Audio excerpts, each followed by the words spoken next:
Hey Dave, Yeah. saw a flock of cows this weekend. Herd of cows. Yeah, of course I have.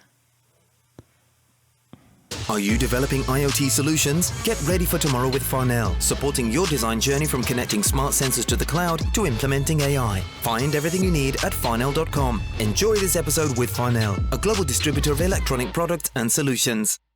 Thank you, Erin, for that joke. You're And welcome. the eagle-eyed and eagle-eared among you will notice that we have Erin on the podcast It's again. me.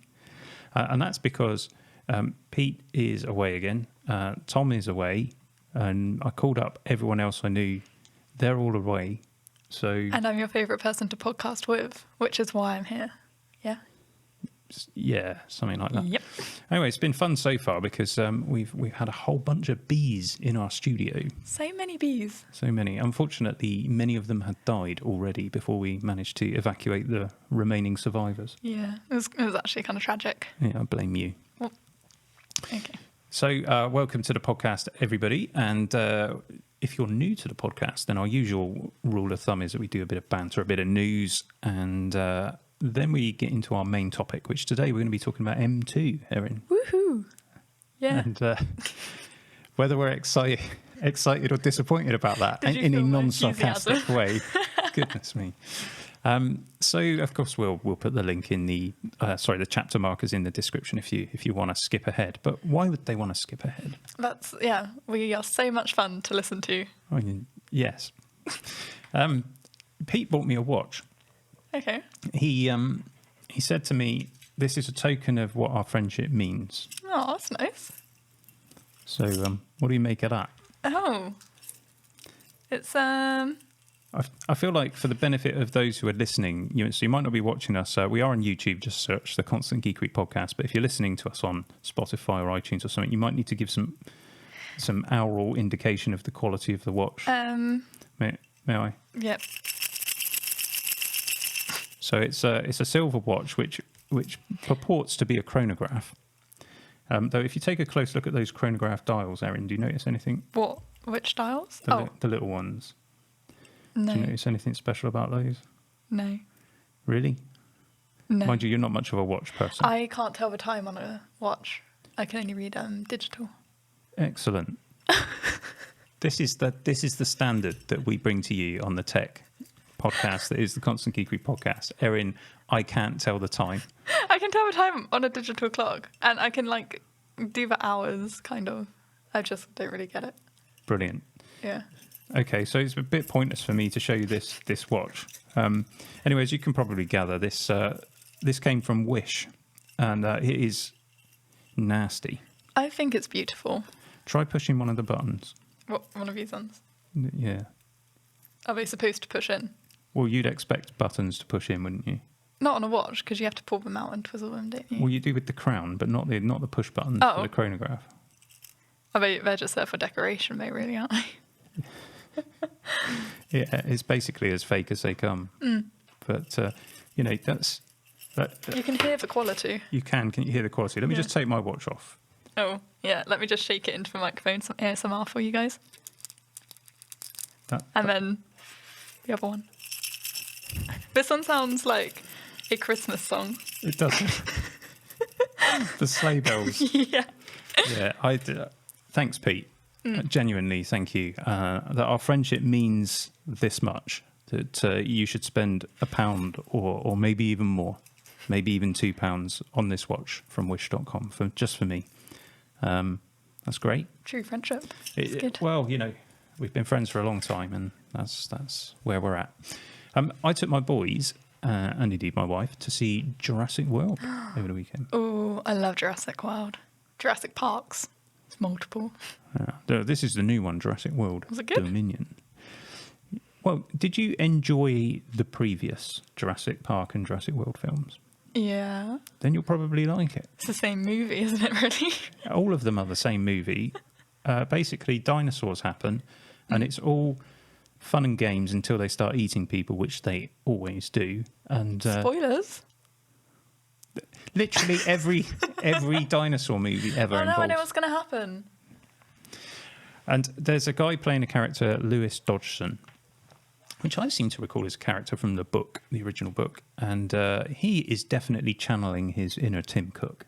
Oh, I don't know who Tim Cook is. Who is that? Oh, was that the guy who was running on the WDC thing we watched? This is a lot of our viewers and listeners are really into Apple, and this is what I have to deal with on a daily basis. Erin has been working now. How long have you been working on this channel with me? Like a year, maybe? Just under a year? Yeah. And you don't know who the CEO of Apple is? I thought it was Steve Jobs. He's dead. Well, yeah, but still his thing, isn't it? Yeah, but after Steve Jobs, who came next? Was it Tim Cook? It was Tim Cook. Oh, cool. Yeah. Brilliant work. Was he the guy running, though? No, that's Craig Federighi. I love Craig. Everyone loves Craig. He's my favourite. I have to say, actually, on the keynote for WWDC, I thought he was very self-deprecating and had a good laugh at himself. Yeah. It was good. He had nice hair. Nice hair. No, nice hair is really important. we seem to talk about hair a lot on the podcast, but I've just been absolutely mortified because we've got a television just off to the side of the camera here. Because it's just the two of us today, so to check we're in focus and everything, which probably still won't be because Erin did it. So rude. I'm so good at this. On the TV, it's hidden now by my headphones. I'm looking like I've got less and less hair every week. Do you think it's because you do have less and less hair every week? Well, that's entirely possible, and I wonder whether the cause of that, Erin, is working with somebody who can't tell the time. You can get a hair transplant. That's not happening. If I go bald, I just go bald, and that's that, isn't it? Anyway, Jurassic World is a good film, and I can't really say anything more because it would be spoilers. Dinosaurs. Well, I'm excited. Yeah. You know what I'm excited for? Go on. iOS 16. You mean this one? Right. That's not it, though, is it? Yeah, it is though. But it hasn't come out yet. No, but I've got it on my phone. Yeah, but how? Well, I picked up the phone. I gave Tim a call. I don't. He said, speak to Craig. I was like, Craig, I like your hair. It's not as nice as mine. Could I have some iOS 16 goodness, Did you just please? screenshot it? Did you just download it off the internet? Can you do that? No. Do you program it onto your phone? Yes, I programmed iOS 16 onto my phone, and I had a spare hour, so Okay. I just knocked up a copy of it. What did you do there then? I'm a developer, and I'm Are you? not anymore, The Erin. more you know. Well, these days I'm more of a babysitter, it seems. But Rude. I am a registered Apple developer, so I get access to it. So, I'd just like to point out on your phone background, Yeah. you know that you don't have a favourite child. Well, you see, this is the thing.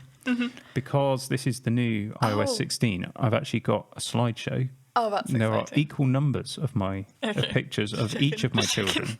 And I've got my son Tom on there looking particularly handsome. I'm being nice to him because I know he's going to edit this. And That's smart. That's smart. yeah.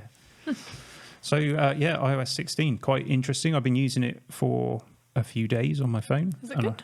It's sort of the same. I have to say, I think there's still some stuff to come with this whole lock screen customization because there's not a lot of choice Oh, okay. compared to what I expected there to be. And I don't like a lot of the fonts either that they use for the time display there. So I'm sure more is coming. More is on its way. And I've also been using iPadOS 16 and Stage Manager, but I'm going to save that maybe for next week. Okay. We'll talk about that. Okay. Have we got any news? I found a news story. Okay. So this Saturday that's just gone marked 10 years since Apple released the very first Retina display MacBook Pro. Woo. Okay. Question for you: What is like a Retina display? Like what changed? So it was a big change.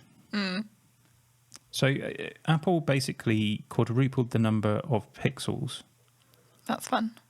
in the display. So for every 1 pixel, you now have 4. Okay. And what that enabled them to do, and then they were very clever because they did it that way. And so the screen resolution looked the same, but because there's now 4 pixels for every one, text and images suddenly become much sharper and much higher resolution. So you'd have this like, it was quite a bizarre effect coming from a standard conventional display to a high DPI display, as they call them now. Apple call it Retina. And you would go onto a web page and the text would all be uber sharp, and then the images, they'd just look amazing because there was so much resolution. And it was a big deal for us as web developers as well at the time, because we had to start putting in larger images into web pages, and you'll be familiar with preparing those. So you prepare the larger versions of each image as well, so it loads in the right content. And Apple just absolutely aced it.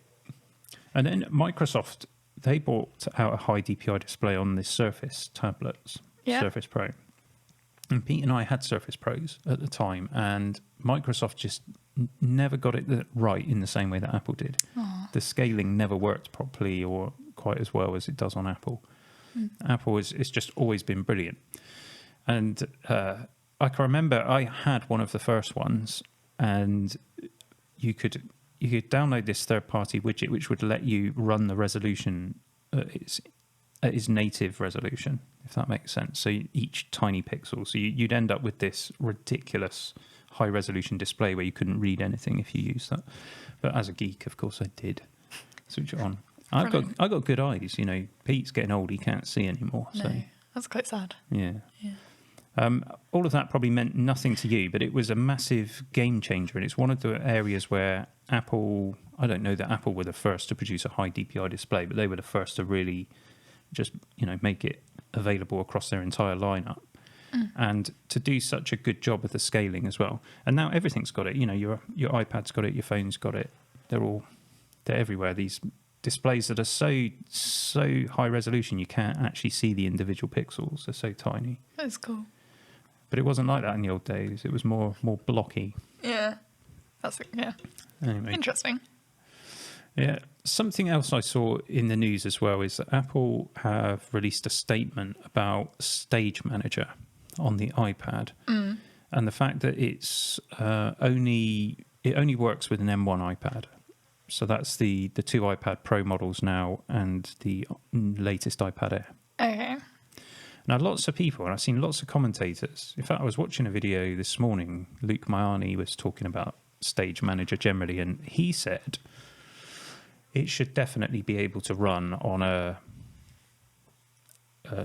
older iPad, the A12 model or the earlier iPad Air. So why are they not doing it on that? Yeah, I don't know that I completely agree, but here's Apple's statement. So what they say is Stage Manager is a fully integrated experience that provides all new windowing experience that is incredibly fast and responsive and allows users to run 8 apps simultaneously across iPad and an external display with up to 6K resolution.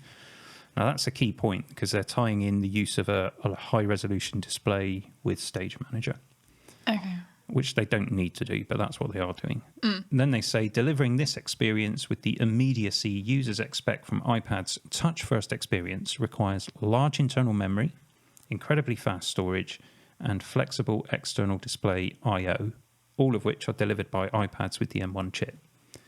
So this is sort of true. So if you talk about large amounts of memory, all of the M1 iPads have at least 8 gigabytes of RAM. Okay. And that's a lot more than previous iPads. I think the A12Z or Z iPad Pro might have had 6 gigs of RAM. I could be wrong. I'm sure someone will correct me in the comments. But they don't typically have a huge amount of RAM. So that could actually be an issue. And I'm pretty sure we mentioned that in our live show that we did for WWDC. It's the fast storage as well. So the storage on the M1 iPad is definitely a lot faster than the ones that came before. I'm not really entirely sure why that's needed, unless they're doing memory swapping, which is, I guess, the most likely thing. And flexible external display. Well, the M1, of course, has Thunderbolt, so it can run one of those huge displays. I'm not sure previous iPads can run the 6K display. Interesting. So I think, could Stage Manager work on an older iPad? I think Apple could have made it work. Can Apple deliver that whole experience that they're talking about on an older iPad? I don't think they can. So that's why it's limited to M1 iPads. That's it. And I think they should have said that at the keynote. Yeah, I feel like people would have been more like, oh yeah, that makes sense. They Yeah. are all about their quality. So. Yeah. I mean, Apple must they must listen to the news and they must see what people say about them, so they know that people accuse them all the time of being money grabbing, and yeah. So there we go. You know, a great man once said nothing at all. Okay. You know, because Apple doesn't. It's never mind. So it was from a Drake song. Okay, I'm going to stop saying nothing now because we can't have dead air. Drake. Yeah. Okay, good. Let's pretend that I know who that is. Oh. And that I get your contemporary When were you born reference. again? Like the 50s, or like, you know. A long time ago. And It's been a. I have personal experience with the dinosaurs. Let's put it that way. So you really enjoyed Jurassic Park. Actually, I've got to be honest with you. I didn't. Sorry to everyone who's I just think it's been done. That's the thing, and they've kind of got the old cast and the new cast together, which was a nice touch. Yeah. But also at the same time, it just seemed a little bit forced to me. What? But I'm just being. That's just my honest opinion. I think lots of people are going to really enjoy the movie. I think we should all attack Dave in the comments on YouTube. Just start attacking him for not liking Jurassic Park. I think the problem that I have with it is also the cinema is such a crummy experience, I think. No, but it is. We went to the Odeon at the local town, and the seats, they deliberately make them as uncomfortable as possible No, they don't. so that you go for the No, superior they one. don't. Yes, they do. It's awful. I was fidgeting around all the time because it was so uncomfortable. And the price as well. And the age at which children are no longer children. In Odeon, apparently, once they get to, I think it's 15 for Odeon. Cineworld is like 14 or something. So, Yeah. so they're still at school, but they're not children anymore, and they have to pay adult price for tickets. Yeah. That sucks. Yeah. Odeon is a little steep. I accidentally bought the wrong tickets the other day, and it cost me £16 to see a movie, and that hurt. That hurt me internally. Did you go on the recliner where the? We got there, sat down, and I was like, it's not even worth it. It's not worth it. And yet you've just argued with me over the cheap seats. Well, no, cheap And seats saying- are fine. That I'm bigger than you and heavier, so what works for you doesn't necessarily work for me. Anyway, we're getting sidetracked here. Okay. And also the small mortgage I had to take out to buy the tickets for the family. You know, I mean, there is But that. it was worth it because It was. boys love dinosaurs. They do, and yeah. Even though Tom is kind of grown up a bit, he does still love the dinosaurs. It's because dinosaurs are cool. Anyway, Anyway, moving on. some of the more attentive of our listeners/viewers would have noticed that we've got a sponsor. Yes. How exciting! I'm really So thankful to Farnell for reaching out and sponsoring the podcast. So we're going to do a few sponsored episodes with them, and I just wanted to raise a few things, talk about a few things that Farnell do, because it aligns very neatly with my geeky things that I like to do. It does. And I thought we'd just have a couple of minutes today on Internet of Things. Brilliant. Yeah, go for it. Perhaps you could just explain to the listeners what Internet of Things is. Internet of Things is this very complex but also simple ideology that there are things on the internet. You have no idea what you're talking about, do you? I was hoping by throwing in a couple of big words it would make me sound really good then. But over to you, Dave. Well, it's quite an exciting thing. Let me tell you about a project that we did as a business. Yes. And I'm probably going back 10 years because I don't really remember Raspberry Pis being a big thing at the time. I love Raspberry Pis. I'm talking about the computers. Of course you are. Of course Not you are. actual Pi. Yeah, you had me excited for But like 0.5 seconds. then. I knew that you were seeing Pi in your head, and the Raspberry Pi, they're quite cool. I had this brilliant idea to do a server farm, which will mean a lot to you, Aaron, to do web hosting on Raspberry Pis, and I called it Raspberry Fields. And you won't get that reference either, but some of you out there will. And but I never got round to doing it, and then someone else registered the name, I think. I did build a prototype though of Raspberry Pis doing web hosting, and they do indeed do quite a good job of it. That's exciting. Yeah, for if you need a small web server, Raspberry Pi can do it. Do you actually know what a Raspberry Pi is? Kind of, sort of, not particularly. If you wanted to explain in further detail, I wouldn't say no. So what you mean is, the answer to my question then is no. Well, if that's what you concluded from that, then yeah. Okay. Yeah, no. So little single board computers with ARM chips on that cost, what, 30, 40 pounds, that kind of thing. Cute. And you can actually use them as full computers. You could play Minecraft on your Raspberry Pi. Okay. Now I've got your interest. Yeah. Do you want to buy me one? No. Would it be like good at Minecraft? Like good quality? It's not going to be at console level, no. Okay. No. I have one here. Oh. Excuse me. Oh, that's exciting. That's a keyboard. Well, this is the Raspberry Pi 400. So they did a slightly different version of the Raspberry Pi and put it inside a keyboard case, and which I really like. And this is a bit of a throwback to computers that were around when I was growing up, when the microcomputer became ubiquitous. This will mean absolutely nothing to Erin, because you didn't grow up with a computer in the house, did you? No, like at all. We had like a passed down school computer that we got given for free, and it had Asterix and Obelix for game on it, and Rayman, and that was it. Okay, And Solitaire. brilliant. So that was a PC, was it? Yeah, computer. Good. I don't know. Brilliant. And well, when I was at school, PCs weren't really used in the UK. We had the BBC microcomputer, which was made by Acorn. And then later we had the Acorn Archimedes, apart from our art department, which had Commodore Amigas. And at home, I had a Commodore Amiga. And before that, an Amstrad and an Acorn. Erin, pay attention. I am. So most homes would have had a computer because, in the days before internet and smartphones and only 4 channels on the TV in the UK, you needed something else really to entertain the kids. And we used to play a lot of computer games on computers really that were like this. They were a keyboard with a computer built in, but a lot chunkier, obviously, than this lovely thing. And what you can do with this, so you can load up the Raspberry Pi operating system, which is basically Linux, and you can use this like a normal computer. It's not a particularly fast computer, I just will point that out. But you can also use this for retro game emulation. Woo. So you can play, probably not supposed to if you don't have legal access to the ROMs, but nonetheless you can do it. You can play Nintendo games, Sega games. Oh, I used to love the Sega. Sega. Yeah, you can do all of that. You can play Sonic on here and all of that kind of stuff. And I've got an Amiga set up, so this will emulate the old Amiga. I can play my old Amiga games, and it just takes an SD card in the back. That's cool.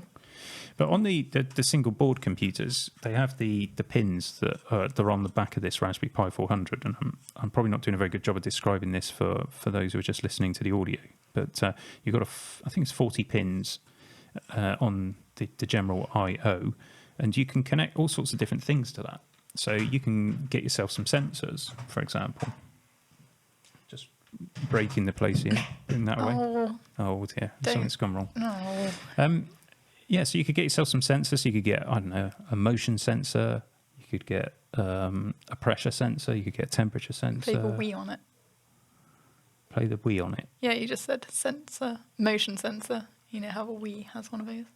Yeah, that's not really what I was talking about. But suppose, for example, you got yourself a Raspberry Pi or another single board computer. There are different types available. So it's a cheap computer with an embedded chip, and you can use that then to program a bit of software, and you can connect stuff to it. So you could get a camera connected to it, and a hard drive, Right. and a motion sensor, and you could make yourself a little nanny cam as a sideline project, and then you could upload that stuff to the internet, so you could spy on people. Actually, I don't know why that was the first project that came into my head. I promise I don't do that kind of thing. It sounds like you knew from experience. No, actually. I didn't. Yeah, that's a bit. It's a bit weird, that Dave. I was thinking like more like a Ring doorbell or a nanny cam type thing. Sure. Okay, interesting. There's lots of other things that you can do with internet things as well, and lots of people are doing really cool stuff. Anyway, if that's your kind of geekery and you like doing that, then have a look on Farnell. We'll put some links in the description because they sell all of that stuff, all the sensors. I will say Raspberry Pis are on back order. for like a year or something crazy. But there are other things around, you've got Arduino and other bits. And if you've never played around with stuff like that and you are a bit of a geek, it's pretty cheap and it's a good laugh. Good hobby to pick up. I think so. Yeah. If you're interested in developing things, then yeah. So I was going to talk about an Internet of Things project that we did. So this is before Raspberry Pi was really, there might have been the first version might have been out, but that wasn't sufficient for what we needed. We were creating a biometric clocking in system for a factory. All right. And actually, it was the Yankee Candle factory local to us. I love Yankee Candles. I literally went in the store this weekend and I spent 20 minutes sniffing candles and then didn't buy anything. And the lady looked at me like I just kicked her child or something. It was brilliant. Are you one of those people when you go in the supermarket and they're giving out free samples where you just... I just keep going back. Yeah, I am. I'm never going shopping with you. I would die of embarrassment. Pete's like that as well. He likes the free samples. Oh, if they're free, then... But they're not. There's an expectation that you're going to buy something. They say free. I'm not contractually obligated. Good words. To buy anything. Look at that. Okay. Look at that. You're amazing. Yeah. Let's move on. Yeah, sorry. We could spend a long time talking about shopping. So the idea with this device, anyway, was a touch screen, a thumbprint reader or a fingerprint reader, and it needed to send all of that data to the internet. So we actually had a local machining shop fabricate out of billet aluminium a case for this thing with the logo inscribed on it. We sourced the fingerprint readers from the States. We didn't use a Raspberry Pi. There was some other single board computer that we used. And we had to source a touchscreen that would go with it. So all of this stuff has been made a lot easier now. But sort of 10 years ago, it was a much harder job to get all these components together. Yeah. So sensor, processor, a screen. Send it to the internet. Send it to the Internet of Things. And it worked. And it was in use in the factory. And, staff would clock in and clock out. And then the payroll team would get... just download the report straight off the website. That is very cool. You were actually yawning as I said that. I wasn't. You were trying to stifle a yawn, I could tell. You can't tell. No, to be fair, I just yawn a lot. I have a lack of oxygen. That explains a lot of things, Erin. A lot of things. Yeah. I don't know how far we are into the podcast, but it's probably time to get on to our main topic. Yes, it is. So we're going to talk about the M2 and... Are we excited by the release of the M2 or are we disappointed? Erin, are you excited or disappointed? I don't have a tech perspective on it. No. But what I will say is when watching the WWDC thing, the first time the M1 came out, all the graphs were this is what our last chip was like. And this is the M1 chip. And if you can't see, because obviously this is a podcast, my hand is much higher than the base level hand. That's I'll do the sound effect. That's and good. then... Can you do that again? Brilliant. That's quite good. And then this time it was and here's the M1, and here's the M2. It's not, it's... Tech with Erin. Yeah, tech with incorporating sound effects. Copyright. 2022 Constant Geekery podcast, just in case anyone was thinking of half-inching those. You can't. But yeah, no, it didn't seem super majorly... Yeah, I'm with you on that, but it is an evolution rather than a revolution this time. Yeah. I would say. Of course, in America, they would say evolution rather than revolution. But in the UK, for some reason, we don't. Revolution. Resolution. Brilliant. Just say a few more random words, Erin, that mean nothing at all. Light switch, light bulb. Excellent. Thank you for that. You're welcome. So you are you excited or disappointed? It still seems like you sit in the middle. You're ambivalent. Yeah, I liked the look of the new MacBook Airs. I thought they looked nice, and I think it's cool. But also, price point wise, I'm I'm not particularly interested. And also, I'm not really techie, so I wouldn't buy a laptop to do anything. No, well, especially as we buy them for you. Yeah, I just wouldn't buy a laptop. I haven't got a new phone yet.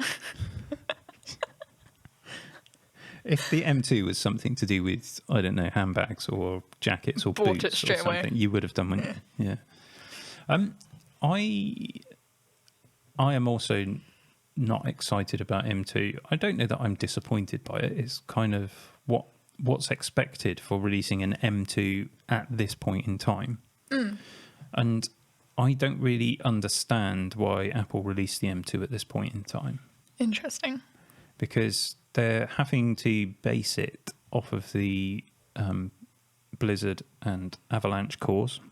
Hopefully got the name right, which are in the A15 as well.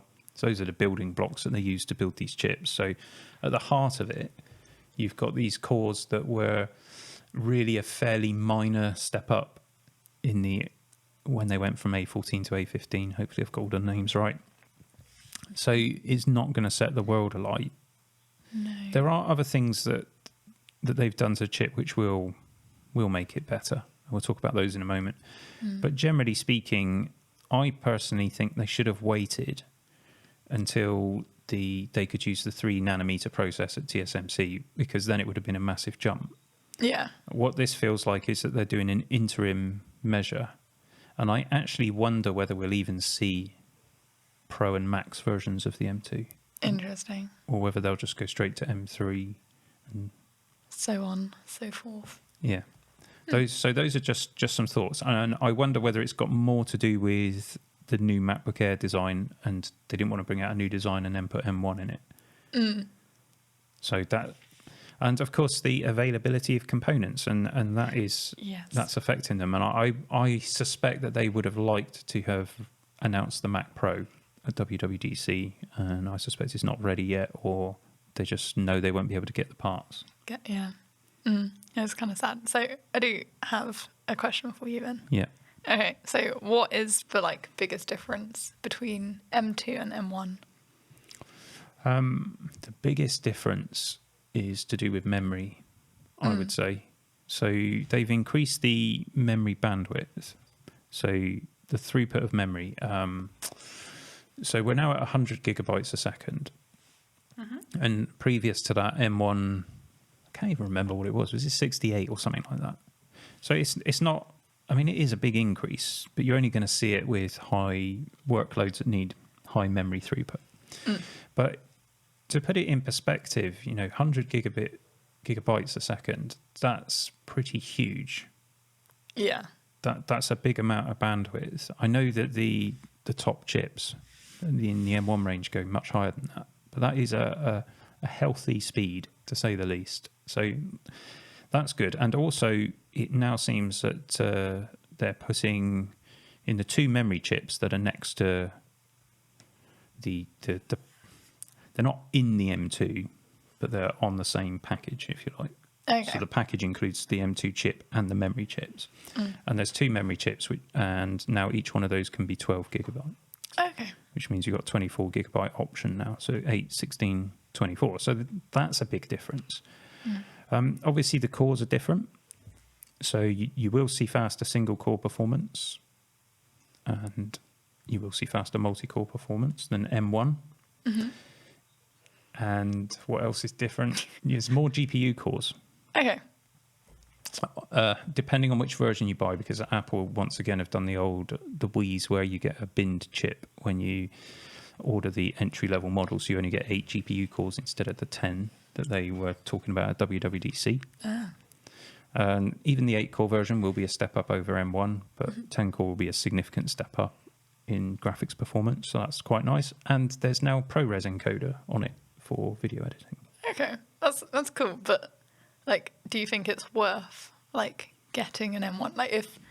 If somebody needed a new computer, do you think it's better to get what you have, or just go for the new M2 MacBook Air kind of thing? Well, I don't think this is a fair comparison, because this is the M1 Max, and this is at least double the price, if not more, than the MacBook Air. So I don't think people would compare that. Let's compare it to the existing M1 MacBook Air, though. Yes.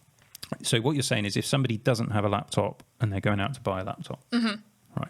So for a general consumer, so a general purpose, go anywhere computer that, a college student might have, or anybody in business that's not doing anything kind of creative professional work. general use computer, I'd buy the M1 MacBook Air. Okay. Fair. And the reason why is because although it's not as quick as the M2, the simple truth is that that kind of user will never notice the difference. They'll never be able to see the extra performance of the M2 unless they like running games. So if you like doing gaming, then you would want to go for the M2 over the M1. Yeah. But it's a tricky one. And there's another aspect to this as well, which is, do you want to have the older generation or the newer generation? And we haven't been able to test one yet because obviously they're not out yet. Yeah. They might have improved the USB performance. They might have improved Wi-Fi performance. There might be other things that we don't know about yet. Okay. So I'm basing what I'm saying on what we know at the moment. But the M1 MacBook Air is an amazing computer for the money. And M2 is obviously more expensive. Now, you'd think that what Apple should have done is reduce the price of the M1 MacBook Air if they were going to still sell it and bring the M2 in a little bit cheaper. Yeah. The other issue I have with it as well is that if you buy the M2 MacBook Air, the standard model, you are getting that reduced performance. You get less GPU cores. Okay. Interesting. It's £100 or $100 to upgrade it to the non-binned version of the chip. But once you start upgrading it, and if you're looking for a new laptop and you're looking at one of these machines as for using its performance for video editing or anything else, let's not forget that Apple are still selling it with 8 gigs of RAM and 256 gig SSD as standard, which is just not enough for an ultrabook that's north of £1,000. Yeah. You really, 512 SSD minimum, really a terabyte you should be seeing at that price, and you should be seeing 16 gigs of RAM as well. So if you then upgrade it so that it has 16 gigs of RAM and a terabyte of storage, you're now very close to the price of the M1 Pro version of the laptop I've got. Okay, so that would be. And then I would say the M1 Pro is a better chip, but the laptop itself is a lot better. So the MacBook Air, they've made it look a bit like this one. Interesting. But it doesn't have the ports, does it? You don't get the HDMI port. There's one less Thunderbolt port. Oh. And in fact, it's USB 4, but we'll come back to that. Yep. You do get MagSafe. You don't get the SD card reader. And of course, the display is mini LED on the M1 Pro version. So there is a kind of niche point or a midpoint where the M2 kind of makes sense. Yeah. But I think for the type of user that it's targeted towards, you'll be just as happy with an M1 MacBook Air. Okay. So do you think, from that question, if somebody already had the M1 MacBook Air, should they update to the M2? My stomach is rumbling, so I apologise if that just came through on the microphone. I'm really hungry this morning. Did you not have breakfast? I don't often eat breakfast. You should have smoothie bowls. No. But they're so good. What I would like to have is toast and Marmite. That's Right, okay. So you just said you at my smoothie bowls, but you're... Also, Dave likes Bounties. Sorry. What's wrong with Bounties? Right, they are just the worst. They're just the worst chocolate. I'm not... No, they're sorry. They're just terrible. No. Yeah. Don't agree with you. I've totally forgotten where we were now with the questions. Thinking about if you've already got the M1 MacBook Air, should you go out and buy the M2? No. Oh. Unless you really want it. Yeah. And then in which case, spend your money how you like. Are you going to see you will see if you're running, I don't know, if you're doing a bit of photo editing or a bit of video editing or something, you will see a performance uplift if you go for the M2. So, and especially if you like playing some light games, which you do, then yeah, would I rush out and buy one? I don't know. I mean, the great thing about Apple computers is they do hold their value well. So if you've got an M1 MacBook Air, you might be able to, obviously the market's going to be flooded with them at the moment, but you might be able to move that on and get a reasonable amount of money back and then put that towards a new MacBook Air if that's what you want to do.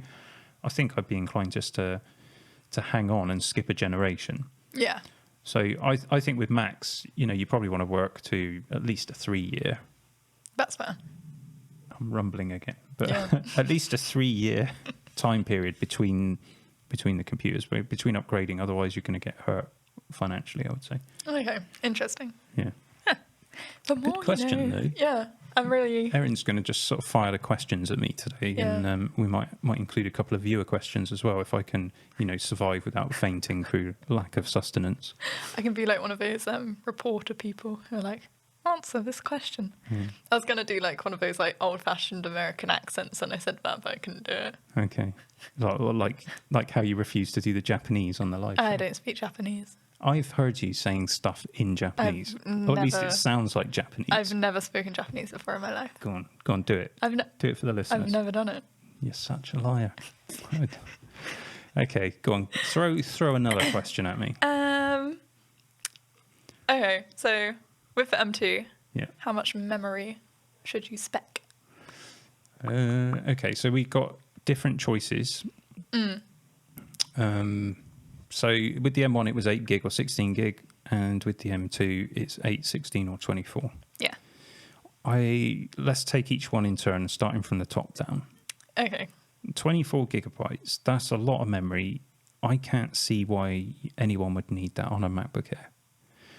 Unless you're trying to use the machine in a way it's not really designed for. This is the entry-level consumer model. Now, that's not to say that you can't do amazing stuff on it, because at the end of the day, it's going to be better than this machine you've got here with the 6-core i7 in it. Yeah. And quite considerably better. Oh. Yeah. You're going to get me a new MacBook Air. Oh, dang it. No, I literally, Erin, just watched you smacking this into the microphone. Listen, I love my technology. I actually really like this computer.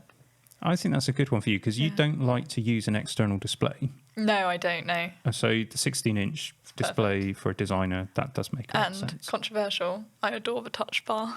Really? I really like it, yeah. Okay. I think it's so cool. Okay. Look at that. Oh. Yeah. Ever since Apple introduced the touch bar, we've had lots more support issues with our Macs. Oh. There's been a lot more going back to Apple to be repaired, I have to say. So 24 gigs is, I don't even know what that would cost to go up to that level, but that's probably quite a pricey upgrade. Again, you're pushing up closer to the M1 Pro, which will be a better machine at that price point. So I can't see the point in 24 gigs. Okay.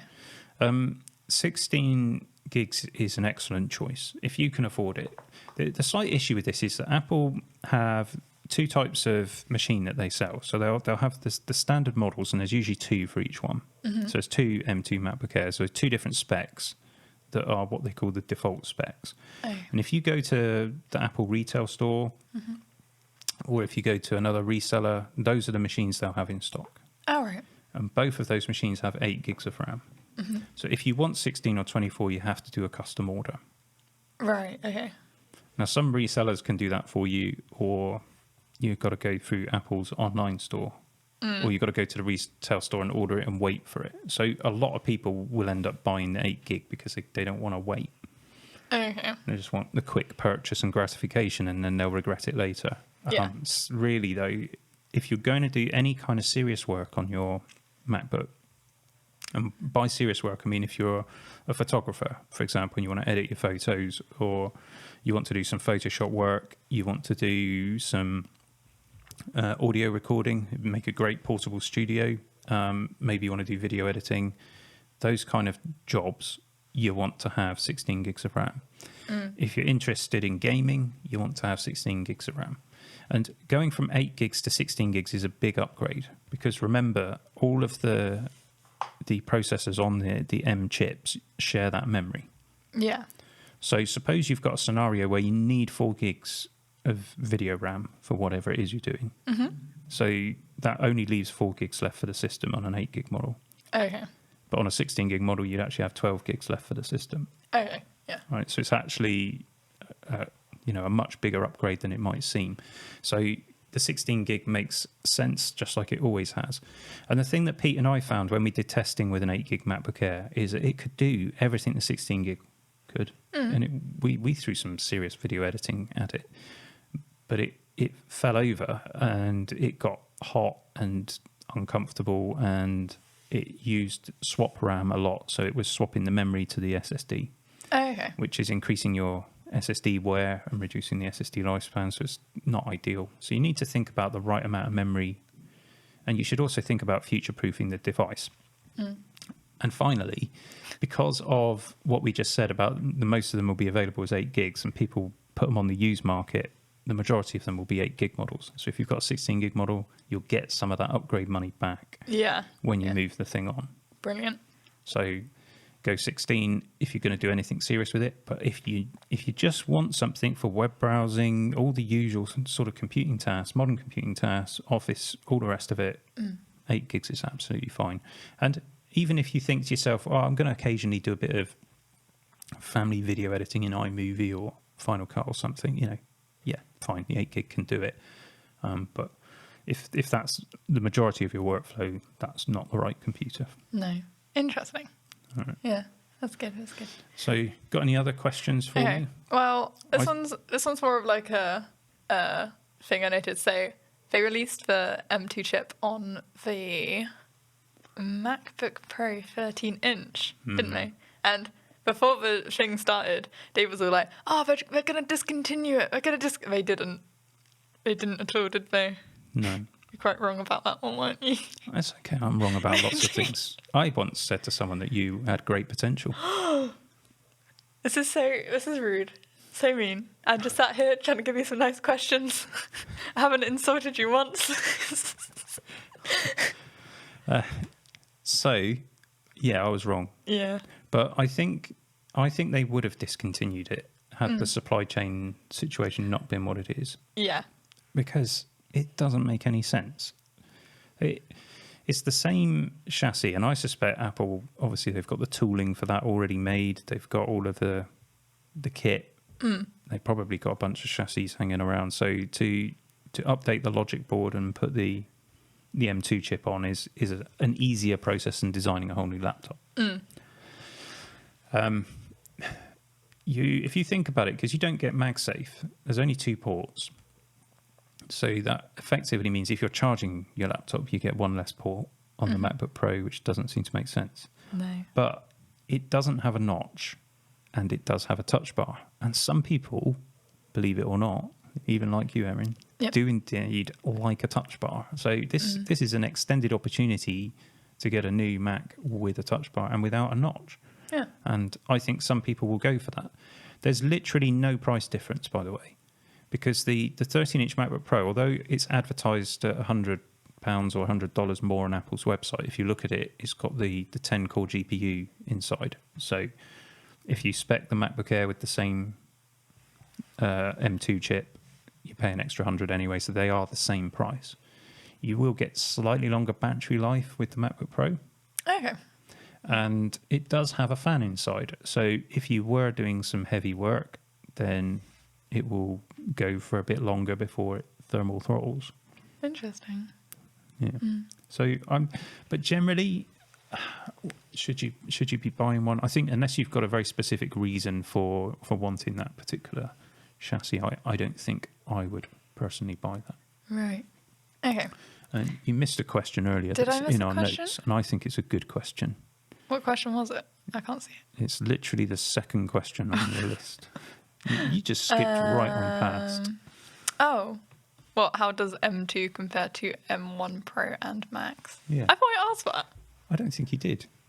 Oh, okay. Never mind. Yeah, so tell me the answer to how does M2 compare to M1 Pro and Max? So this is it's a difficult one because in some ways M2 is better. Actually, it's really not. It's in one way it's better, and that's single core performance. Okay. But we don't know how much better that will be. I think we got a question from a viewer / listener about that later, so I'll answer that. For real world use, the M1 Pro, even the binned version of the M1 Pro that you get in the entry level MacBook Pro 14-inch, will outperform the M2 generally. It will have better graphics performance and better multi-core performance, but it will lose on single core, I suspect. Okay. But so what we don't want to do is misunderstand where M2 is. It doesn't replace the Pro and certainly not the Max and Ultra chips. It's nowhere near that level of performance. It's the base chip that's just been updated. That's all. Okay. So we might get an M2 Pro and an M2 Max and an M2 Ultra and an Who knows? Pro Max Ultra Plus and Who knows? Only Tim. Only Tim knows. or Craig if he's Or Craig. I love Craig. if he's got any time in between doing his hair. And running at super speed. You know what we should talk about? Go on. The notch. The notch on the AirBook. On the MacBook Air. What do you think about the notch? I haven't had any experience with a notch. So I don't really care too much, and it's on like the iPhone, and I wouldn't say it's a massive deterrent for me. No, it's amazing how quickly we got used to it on the iPhone, and it's become accepted. But there's a lot of resistance to accepting it on the MacBooks. Yeah.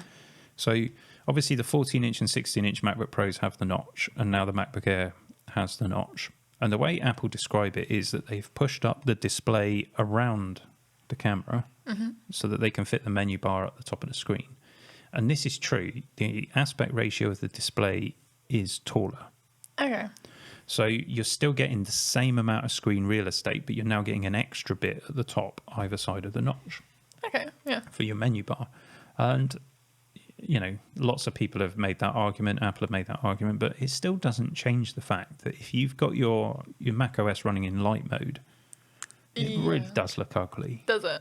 I think so. It's this black tab at the top of the screen. Yeah. And it's so huge as well, and all it's got is a camera in there. I mean, we thought maybe they would bring Face ID into play and, make use of that space, but they haven't done that. No. So Yeah. I think it's ugly, but what I've said, and I've said this in a couple of videos now, is that when you're actually using it's not in your consciousness. No. It's when you come back to your desk and you wake your Mac up and then you see it and it's like, oh, yeah, I've got a notch. Yeah. Interesting. But when you're using the computer, it genuinely doesn't get in the way. But there's a key difference for the notch. So some people, for example, don't care about the notch. Some people really care about it, to the point where they're not going to buy one of these computers. So that's, for example, someone who might buy that MacBook Pro 13-inch. Yeah. And some people are kind of, and then there's a whole spectrum of where people sit on the issue. One of the great things about the MacBook Pro 14-inch and 16-inch is the display, which is mini LED. Mini LEDs. And that means that every pixel is its own light source. So it means you can switch it off and you get true black.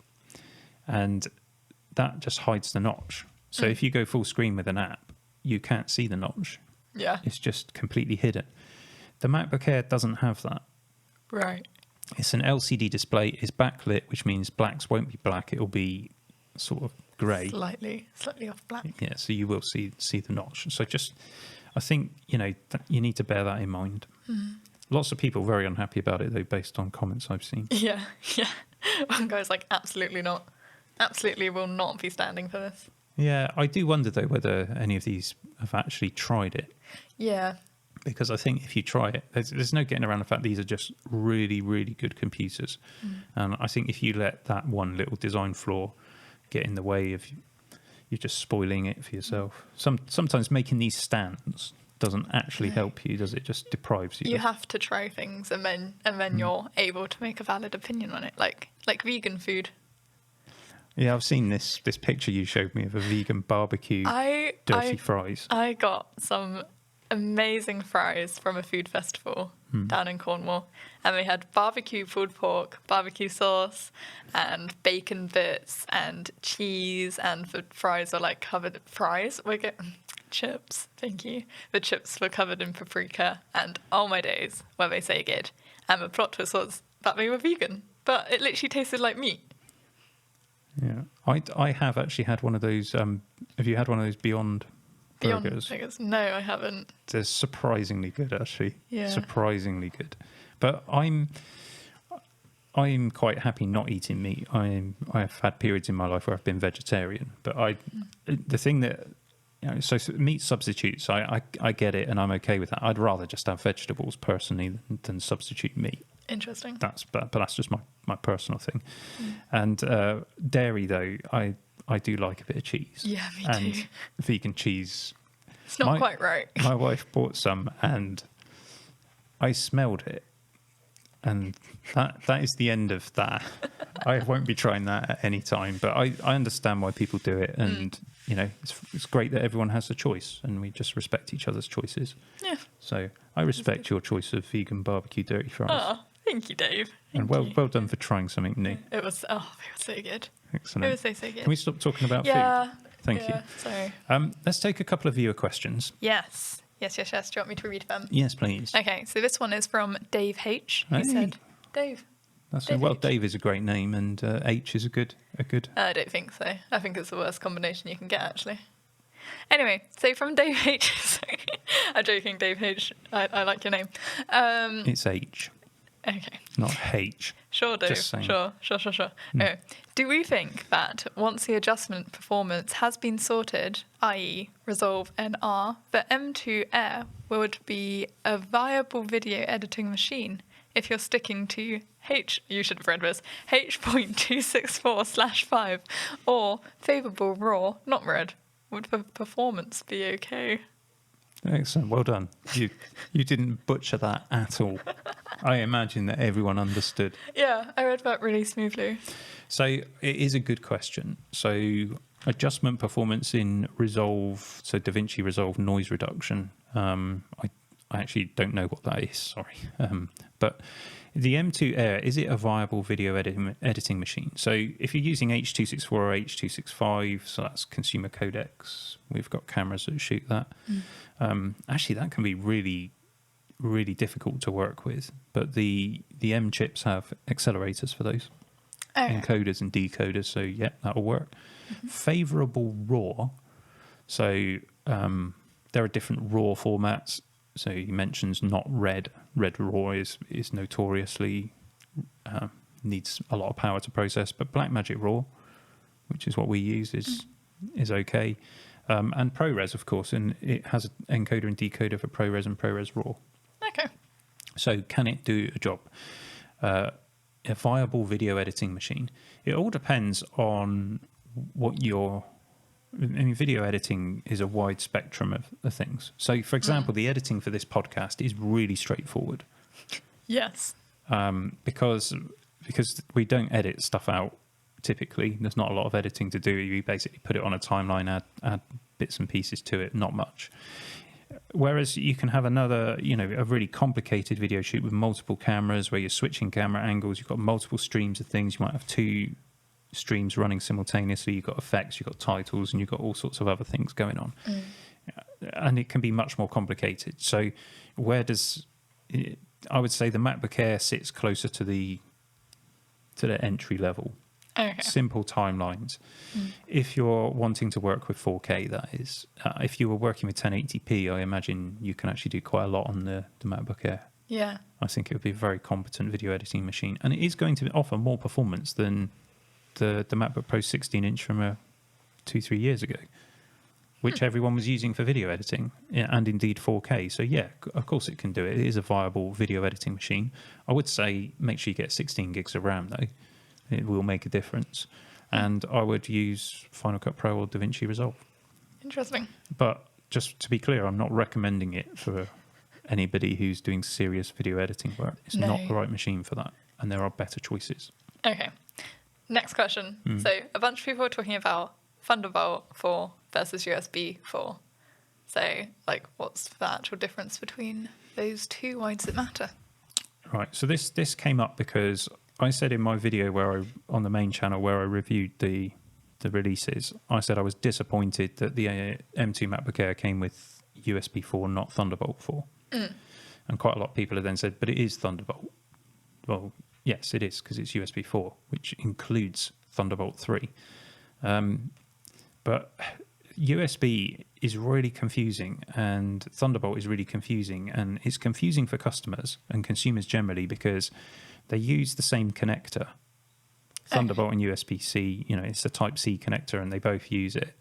And prior to that, in the previous versions of Thunderbolt, it used a mini DisplayPort connector. So again, it was confusing for people. Everyone's confused by the USB standards because they keep changing the numbers, and it's a convoluted mess. So USB 4, if you read the standard, it can incorporate Thunderbolt 3. So Intel owns the rights to Thunderbolt. Apple have unlimited usage. I'll come back to that. But Intel own the rights to Thunderbolt, and they released Thunderbolt 3 as an open standard. So the USB consortium, they included it in USB 4. It is actually optional if you read the standard. So do not assume that every USB 4 machine does include Thunderbolt. But in this case, where it's a laptop, you know, and it's Apple, then it does include Thunderbolt. And Apple say as much on their website. So it's Thunderbolt 3. And USB 4 basically doesn't introduce any kind of new USB standards. It's all the old USB standards. So there's a 5 gigabit, 10 gigabit, and a 20 gigabit standard. Then those haven't changed, even though it's called USB 4, not USB 3 now, but whatever. And you can have Thunderbolt included. Okay. So all of these M2s, the M1 and the MacBook Pro 13-inch and the MacBook Air, they have the USB 4. And in fact, the M1 iPads also have USB 4. So you can plug Thunderbolt devices in, and you can plug USB devices in. What we found, though, with these is when we tested the speed, especially with the USB, it was very slow on the M1. I hope they've improved that on the M2. What happened when the M1 Pro and Max chips came out is they got a proper Thunderbolt 4 controller, and the USB performance was significantly improved. So my concern is that the M2 is going to come out with the same controller that's in the M1, and the USB performance is still going to be substandard. Right. That's the point I was making in my video, and I that would be a disaster, I think, if you go to a new generation and you've still got the same problems. The difference between Thunderbolt 4 and USB 4 is that the Thunderbolt 4 standard is more rigorous. And one of the reasons that there's certain expectations with regard to external displays, and also internally with PCIe bandwidth, which needs to be doubled. So it's a more complicated thing to support. In some scenarios, you'll get faster performance, even though the speed of the Thunderbolt hasn't changed. But because of that additional PCIe bandwidth, some things will work faster. And generally speaking, it's a better standard.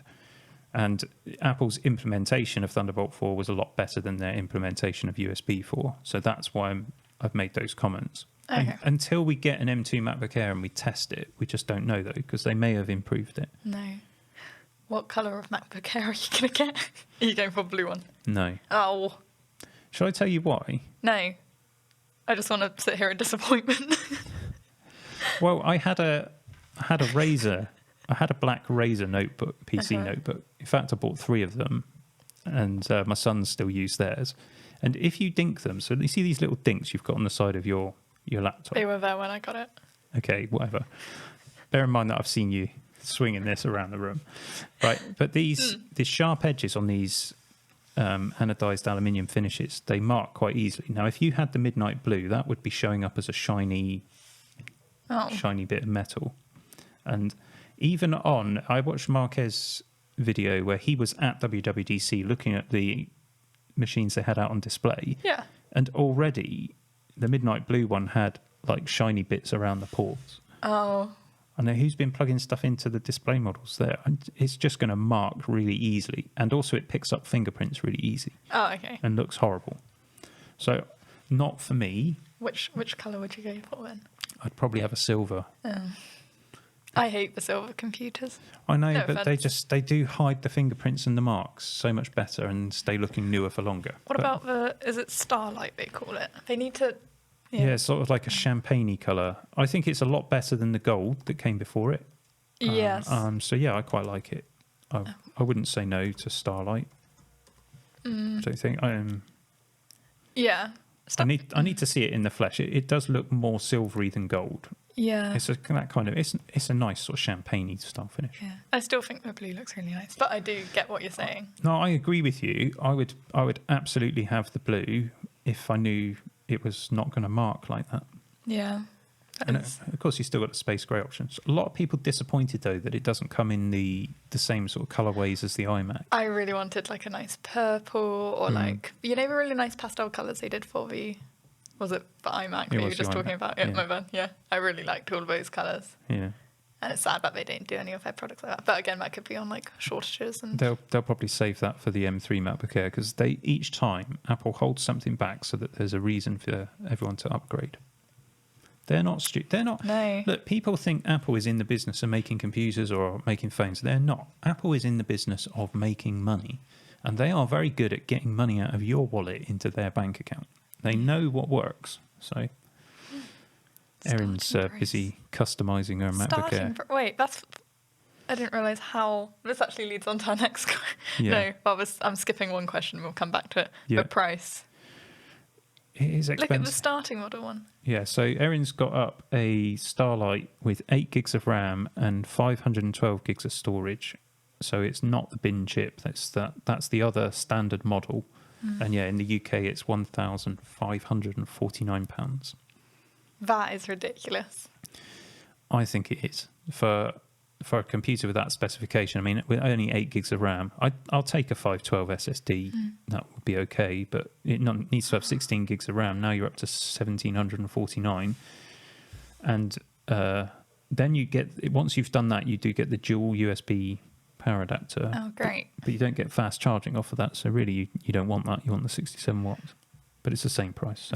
They market this towards students, like a lot of like things are like, oh, you can use this at college, and it seems to be like for go to university kind of, you can drag it around your campus. Yeah. What kid who has to pay for like first of all the education is going to be able to afford that on top of it? Well, very few, and they'll get into debt. It's ridiculous. Which Apple seems to be encouraging with their new, pay later thing. But of course, though, Erin, I mean, you have gone into the more expensive SKU there. You could take the other SKU, and is it 1,250 in the UK?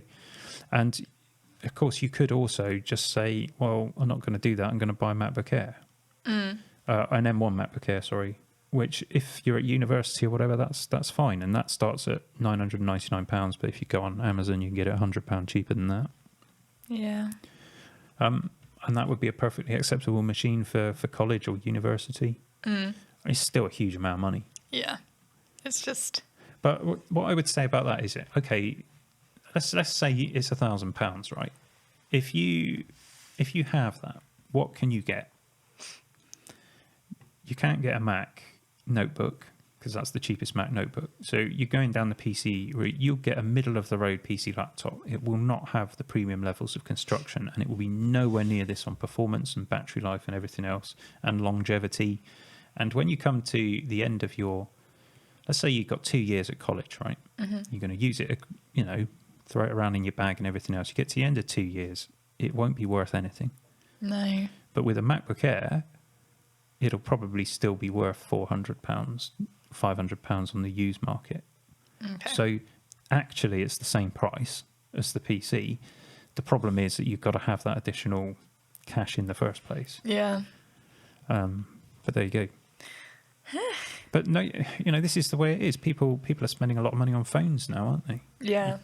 And they don't blink. So yeah, the price is high. It's very high in Europe for the M2 MacBook Air. It's almost like Apple don't want to sell them there. Yeah. Is it just me, or can you hear bees again? Yeah, there's a bunch of bees again. We've had tiny ducks, and now we've got bees. Yeah, these are actually alive though. Yeah. It's just disturbing. Anyway, we're well past an hour now, so we need to finish up. Have we got one more question? We had another question, but I don't want to read it. No, go on, please. Okay. Just go on. I'm going to try. Okay. Who's it from, first of all? Luminous. I think it's Ionis, but I could be wrong. That's an I, not an L. I think it is an I. Well, how could I tell? Oh, yeah. Can you try it again? Ionis Visficus. Good effort. We'll try. Sorry if we've butchered your name. I'm so sorry. This one says, what do you expect for performance jump will be comparing when the 8C CPU, 8C GPU, M1 chip with the equivalent new 8C CPU, 8C GPU, M2 chip? Seems to me roughly 8 to 10% on a single core, just like the A14 versus A15. Not enough performance-wise to get the M2 instead of the older M1 model. Excellent. Did you understand that? Absolutely not even. Okay. This is a good question. So the full fat M1 chip has 8 CPU cores and 8 GPU cores. Okay. The full fat M2 chip has 8 CPU cores and 10 GPU cores. Right. But when at the entry level, you get the model that has 2 of those GPU cores switched off. Oh, okay. All right. So that's the binned chip, and that's what he's talking about. So what he's saying is 8 cores CPU and GPU on M1 versus 8 cores CPU and GPU on M2. So it's the entry level M2 chip. How does it compare to the full fat M1 chip? So that actually is a good question.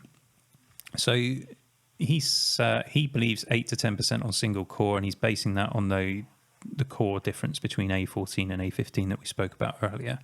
And I'll probably agree with that. You'll see it in benchmarks. Are you going to see it in the real world? I mean, the M1 is already so ridiculously fast at single core tasks. I don't think most people would notice the difference. When it comes to multi-threaded performance, though, there is a difference because you've got that additional memory bandwidth and the potential to have more memory, which has an impact when you're looking at multi-threaded tasks. So I think the level of difference will be greater there. I did reply to this comment, and I can't remember what I said, but I'd probably say somewhere around the 20% mark, something like that, possibly when you're really pushing it on average. I mean, benchmarks aside, Geekbench is not really a great test of real-world usage. I suspect in real world it won't be as great as all that. Okay. Apple claimed more than that, and I suspect in specific tasks it will do more, and in other tasks the difference will be a lot less. So on average, maybe 20%, which is not to be sniffed at. That is a decent uptick in performance, to say the least. But in a consumer chip like this, are you going to be doing anything that will actually allow you to see that difference in the real world? I suspect not. The GPU, so normally you'd get a 10-core GPU, which is obviously going to be much faster than the M1, or a fairly decent uplift is what I should say. Will the 8-core, so 8 GPU cores versus 8 GPU cores? Well, the cores themselves are slightly faster in that generation, and also you've got the additional memory bandwidth, so it will be quicker for graphics, and it'll be again a reasonable step up. If you're playing games and doing stuff like that, you will notice the difference. Interesting. Cool. It's a good question. That was a good question. Well done. Anyway, we've come sort of towards the end of the podcast, and it is time for the Rumour Mill. The best part of the day. Play the jingle. Constant geekery, you already know the name. Turn the volume up, this is Aaron. and Dave. What rumours have you heard? Let us test the claim. Are they facts or are they lies? Let us play the game. I found one rumour because all of the rumours were, hey, look what they said at WWDC. And I was like, yeah, I know, I watched it. Yeah. So the only rumour I found was Apple glasses. Oh, not the Apple glasses again. No. The Apple AR glasses Yeah. are now not going to be released until 2024. Okay, so yeah, green. Great. I don't even think we need to talk about it. I'm sure that the Apple glasses have featured at least 3 times already in the Rumour I'm just so excited for them. I'm not going to be able to try them. I'm never going to get my hands on them because they're going for like £3,000 or whatever. But You don't know what they're going to be. yeah, but yet. it's Apple, of course. It's going to be like expensive. Will they, But that's fine. Which chip will they have in them? M1. No, we'll have like a whole new chip. It'll have to be a new chip, otherwise they're going to be some ugly glasses. Yeah. Oh yeah, because the chips are like Big enough that you wouldn't want one stuck on to your glasses, I think. Yeah. Yeah. Okay. Well, sorry about that, folks. That was a pretty dismal rumour mill. I tried. There is a rumour though that Pete will show up to work next week and do a podcast. Amber. That sounds Amber at best. 50-50. It's good. The question you got to ask yourself, Erin, is: will he have watched this far into the podcast No. to hear you abusing him? Absolutely not. I can Right. say anything. That's all right. No. So, well, thanks for joining me today, Erin. Erin found out about this this morning Yeah. when I came in. It was a great wake up. It's like, you're on the podcast today, Erin. Well, you're always on the podcast, but Yeah, but usually I don't actually have to like say talk, stuff. which I just kind of insult you guys and then sit back down again. I've got to say, I think it's better that you don't say stuff. I have some very useful insights. Okay. We'll let the viewers decide. They're always really nice to you anyway in the comments because they don't know you. So mean. I am a delight to be around. Look, we got all the way through the podcast and I didn't really abuse you that much at all. No, you didn't. I've just saved a little bit for the end. Okay. All right. I'll let you get away with it. It's fine. Okay. It's fine. Have I, I don't want to be too nasty to you because I like it when you occasionally make coffee for me. Every now and then. Which sounds like a really big task, but all she has to do is press the button on the machine. No, it is a really big task. It is. Pressing the button on the machine. Yeah. It takes a lot first thing in the morning. That's it. Well, anyway, thanks for joining us on the podcast today. Thanks again to Farnell for sponsoring it. Please check out their links in the description. And we'll have the Farnell jingle to play us out in a moment. Yay. It's not really a jingle, though, is it? It's just somebody talking. Somebody saying some things. So there won't be a jingle. No. There'll just be somebody saying some things. We really appreciate all the support that we get. If you're not already subscribed to the channels on YouTube, swing over to YouTube, search Constant Geekery. That's the main channel, and Constant Geekery Podcast. You'll find us and get subscribed. And you don't have to come and watch us on YouTube, but if you subscribe, then you should. Should they? They'll see your face then, Erin. What? Okay. It's just say goodbye. This episode was brought to you by Farnell, your global distributor of electronic components, products and solutions. Visit farnell.com.